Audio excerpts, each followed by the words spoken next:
Happy Valentine's, everyone, from all of us at the Center for the Neurobiology of Learning and Memory at UCI.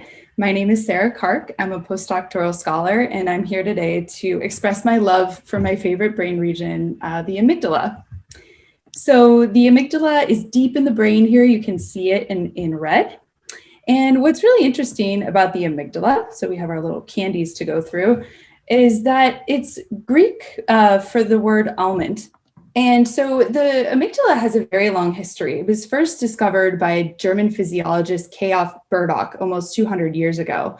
And then others came after him to describe it more formally in 1867, as well as J.B. Johnson, who was an American neuroanatomist who described areas within the amygdala. So the rather small amygdala actually has many different regions. So you can sort of think of it like sliced almonds that do different things. So within this one structure that is very involved in emotion, which we'll get to here for the theme of Valentine's Day, this region also has about 12 to 13 subregions that do all sorts of different things. So there's a lot of diverse functions, and we'll talk about a few of them today.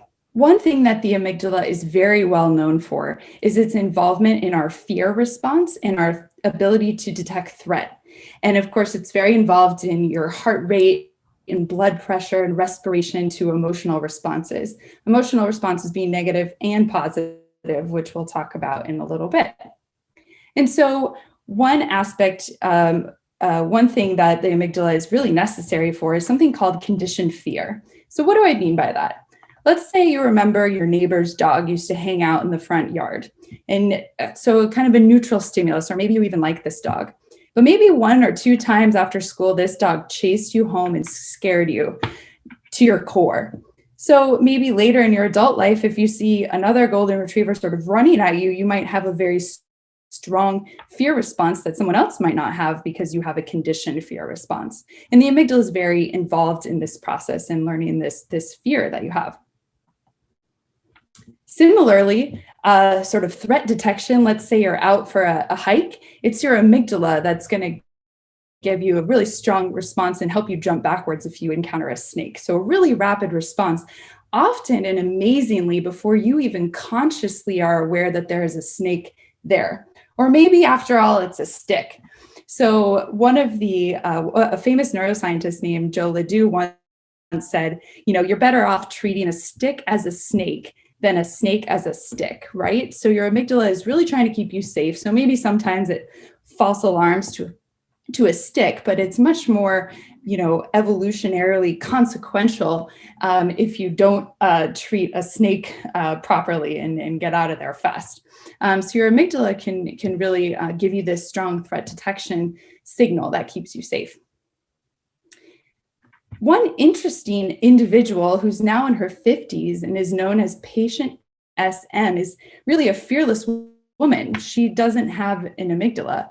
She had a very rare disorder that causes the amygdala to sort of calcify and become damaged. So you can see here pointing to the arrows, almost holes in her brain where her amygdala should be.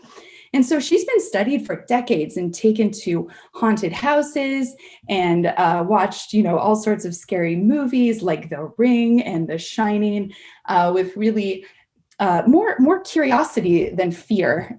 Same with exposure to snakes and spiders and all sorts of things that would cause fear response in many individuals.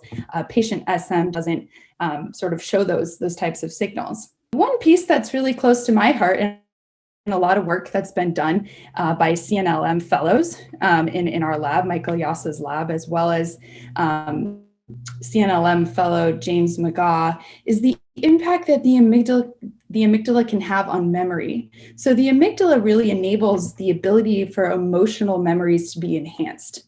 And it's because it's in part next door neighbors with a region called the hippocampus, which is critical for memory.